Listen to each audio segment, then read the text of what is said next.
Windy in Cleveland. He's playing a long-distance game. We got Shefty, Schrager, and Field.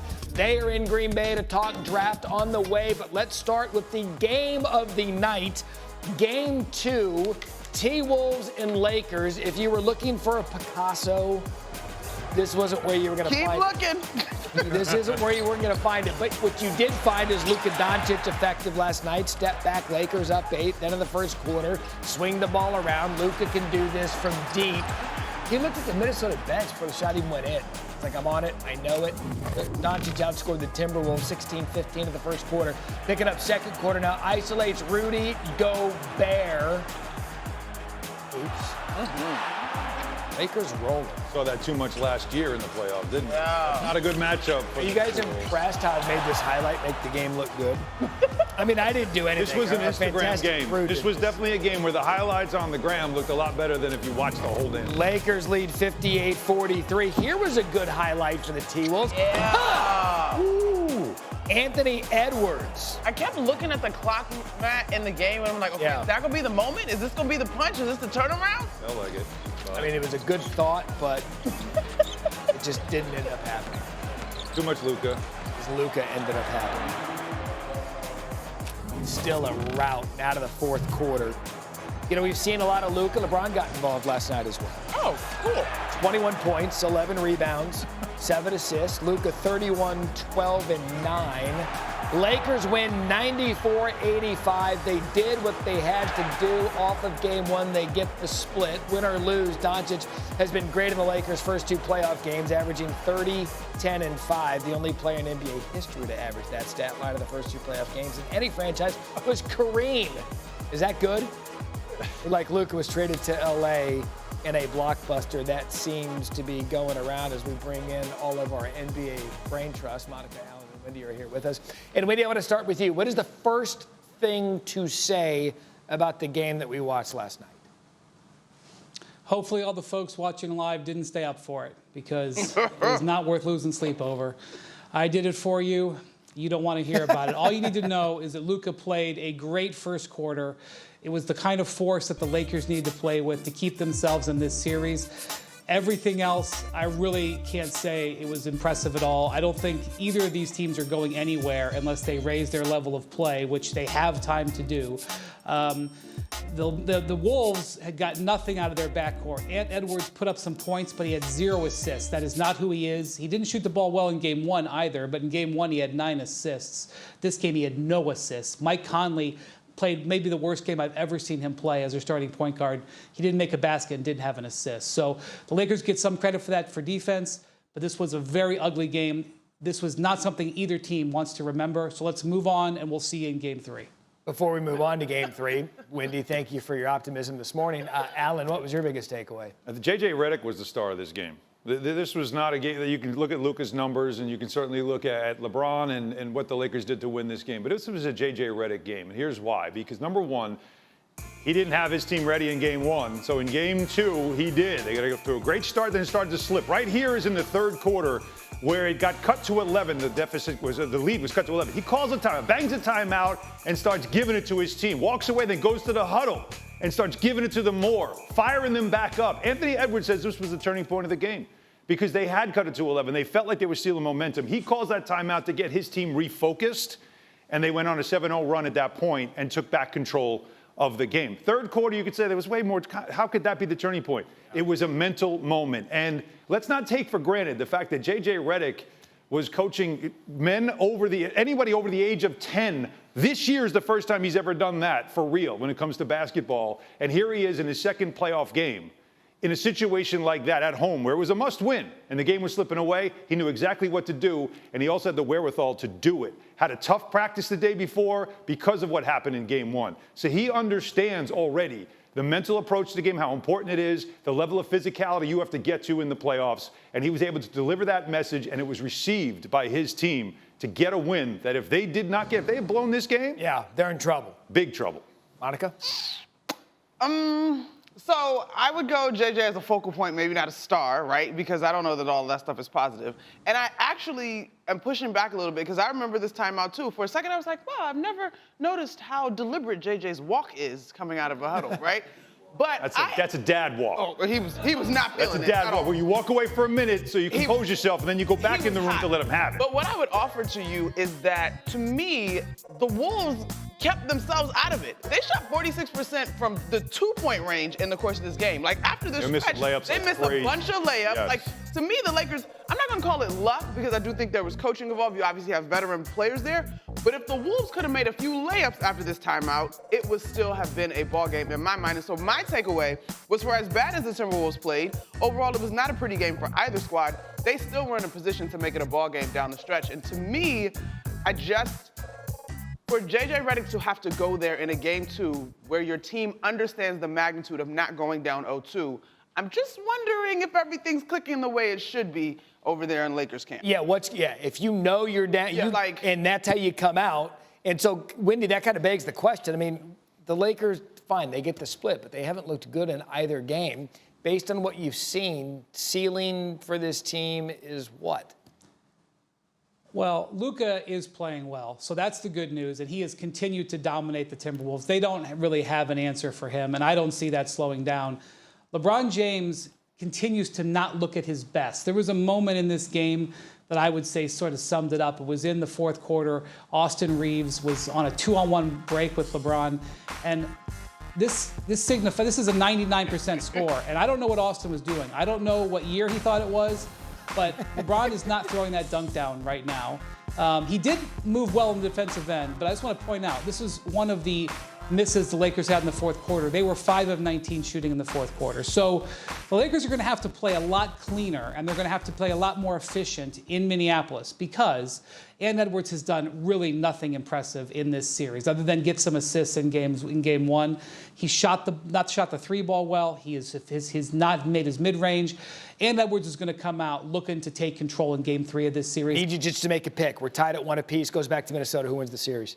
I think Series? I thought you were going to say game 3. No, come on, let's have fun. You caught me off guard with that one because how can you tell after those two games? Those two games were terrible. But if I have to pick somebody who's going to win this series, I have to go with the Lakers because they just have more stars. Okay. It's not easy, Monica, but we had to do it. Just for the sake of the conversation, I will go counterpoint. There you go. There you go. We'll sit on it there. Bucks, Pacers, Damian Lillard made his return. We saw some flashes of Dame time in this one. Pick it up at the fourth. Bobby Portis misses. Giannis does not. Bucket and foul. Misses the free throw. Bucks down 13. Then Lillard kicks it out. Portis hits the 3. You're thinking, here comes a little bit of a run. Portis 28 points on the night, down just 8. And then I told you about Dame time. You did? Dame time. You know this is his Bucks playoff debut? 13, that's amazing. 13-0 run, Bucks trail by 2, and then the very next play, Alan Hahn, you saw what? No defense. It's only Pascal Siakam. You might want to guard him. Now this right here by Kyle Kuzma. Kyle Kuzma, please. Clean up on aisle 18. How do you feel about them, the trash talk afterwards? I mean, these two teams play each other a ton. They're in the same division. They played each other a lot in the playoffs recently. They don't like each other, but that's disrespectful. That's Damian Lillard. Bro, and he shot 4 of 13 from the field. But that was a big shot over Giannis. Pacers win 123-115 afterwards. Bucks react. My mindset right now is game 3. I know the deal, man. I just know the deal. I know what I gotta do. Look, at the end of the day, it's not something that you have to panic, but also it's not something that you have to be loose. It's life or death. It's life or death, you know. That's how it is for me. I know the deal. As typically is the case, as Brian Windhorst joins us again, Giannis performing is not the problem. Maybe everything around him has been lately. So, Wendy, what are you hearing around the league, and is this the beginning of the end of Giannis in Milwaukee? There's 2 things going on here. One, the Bucks have lost 2 games where Giannis has been awesome. By the way, in this game, they shot 50% from the field. Bobby Portis had one of the best playoff games of his career, and they still lost. Maybe they can do something when they get back to Milwaukee, but it's looking bleak right now. The second one is the elephant in the room in the entire NBA. If the Bucks truly aren't going to be competitive for a title, and guys, they're staring in the face of losing in the first round for a third consecutive year, bleeding tens of millions of dollars, out almost all of their first-round picks, with two of their key players, Bobby Portis and Brook Lopez, headed for free agency, how is Giannis going to look at this going forward? I don't have an answer. The league doesn't have an answer. But that question is very likely going to define most of the NBA offseason. He has done nothing this year but focus on the next game and play his heart out for the Milwaukee Bucks.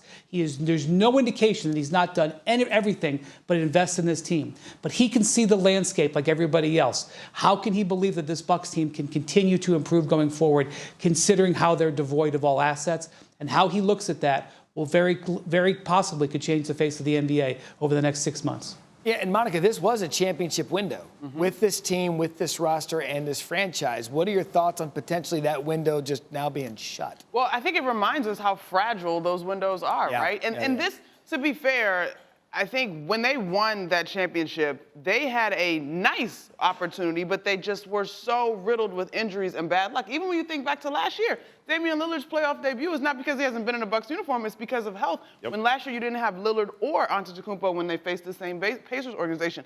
I give Giannis a ton of credit to Wendy's points. He's been the utmost professional. And just to hammer home, like last night he has 34 points, 14 of 20 from the field. That's 70%, 18 rebounds and 7 assists.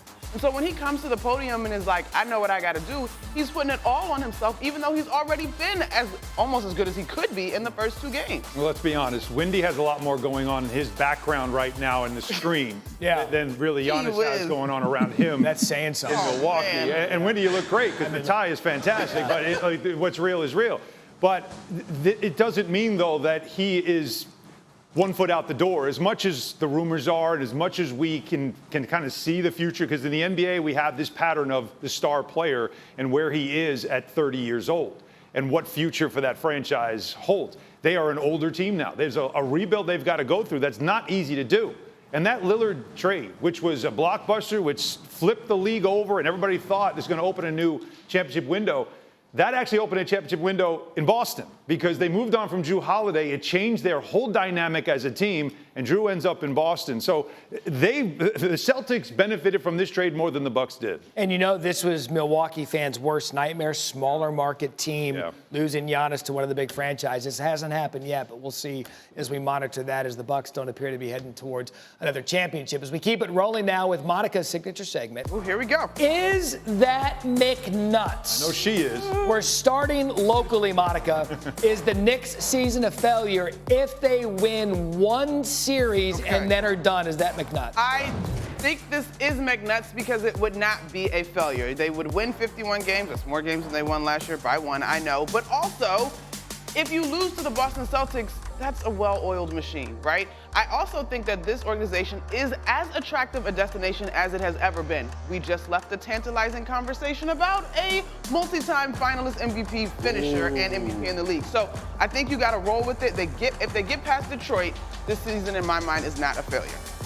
You didn't build this team to go to the second round, right? Like that's not why you made a trade for Mikal Bridges, not why you made a trade for Karl-Anthony Towns. I'm with you, though, because everything has to be in stages, everything has to be built, but we are in New York, where the microwave is your favorite appliance because it's quick, it's easy, and I know what I'm getting right away. And that's going to be the problem. That will the organization be able to quiet that noise about making major changes or more major changes, including head coach, if all you see is a gentleman's sweep in the second round against a Celtics team that has dominated you? Sweep without a fully healthy Jason Tatum. Is that McNutts? I do not think that's McNutts. And listen, no disrespect to the Orlando Magic. They're a terrific team. They fought their way into the playoffs. But the Celtics are that deep. They still have Derek White, Jaylen Brown, Kristaps Porzingis. Like, there's so much depth for this squad. And they've been playing great basketball consistently all season long. I still think the Celtics can get this done if Tatum's not 100%.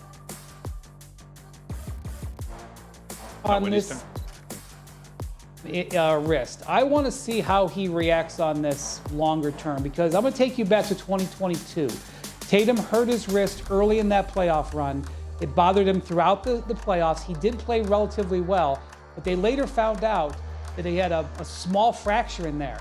And that's why I suspect when he had this injury, which is to his shooting wrist, that was to his left wrist, that they immediately went out and got an MRI, and why I suspect they may hold him out a little bit here. They don't want this to linger. Yeah, you don't want that to linger, especially when you've got that window we've talked about. It appears to be ripe for another championship run. Okay, final one. Warriors will sweep the Rockets. Is that McNutts? This one makes me sad, Matt Barrie. Okay. I am a sucker for the young Don't do teams, it. the young scrappy teams, Don't do playing defense, Coach of the Year candidate, Don't do it. Jalen Green. But I think this is going to happen. Oh, This is not McNutts. Here's my deal. The Rockets have been the same team in the postseason that they were in the regular season, and that is a team that tends to find these anemic moments on offense. And you just cannot afford to do that with Jimmy Butler and Stephen Curry playing the way that they are for the Warriors. I love the defense. I think they can muck it up, bring the scoring down in this ballgame, but they have to score the basketball, and they're struggling. They're going to have to punch first in game 2. There's no question about it. And you can't get shooting performances from Jalen Green and Tari Eason like that. Young players, their first experience, it can't happen. Wendy? One of them was a 2 seed, one of them was a 7 seed over 82 games. That didn't happen by accident. The Warriors are a flawed team. The Rockets can do a lot really well. I think this is going to be a longer series. I think the Rockets are in trouble losing home court to the veteran team, but there's no way this is a sweep. Okay, everyone's weighed in. You know, I find this perfect producing because speaking of McNutts, we bring back Joe Fortenbaugh. Sometimes it just writes itself. Let's look ahead tonight. You're on fire this morning. Give me a prop. Give me a prop you're playing in Warriors Rockets. I like Houston tonight. Specifically, I like Steph Curry within the scoring prop to go under 25.5 points. This is a young Houston team that was clearly overwhelmed in game 1, and it led to a massive performance from Steph Curry. Barrie, he shot over 63% from the floor and 55% from three-point range.